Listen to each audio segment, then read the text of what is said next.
the course of an entire year, and my channel was about as dead as...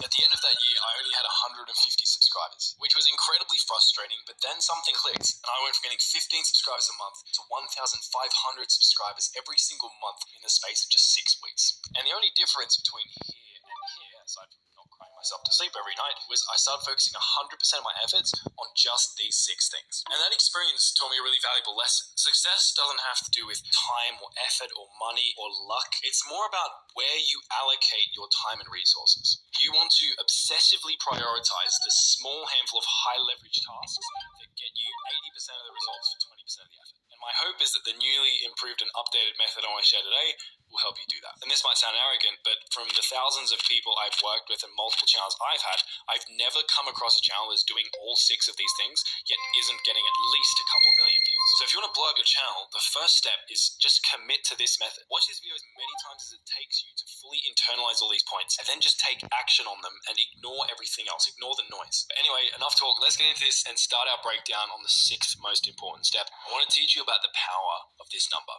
77. See, there's a book called Art and Fear, and in the book there's a famous experiment. This teacher taught pottery. She had a class of multiple students, and she decided to split this class into 2. And she went to the first group. She's like, hey, your job by the end of semester is to create the perfect clay pot.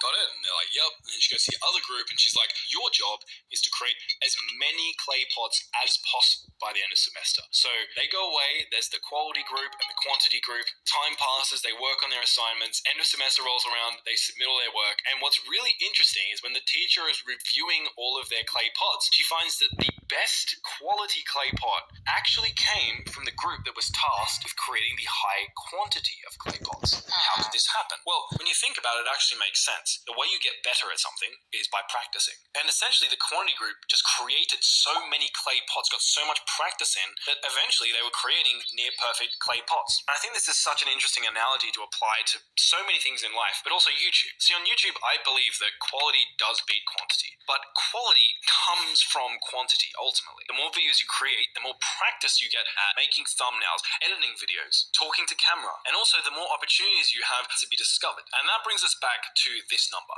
77.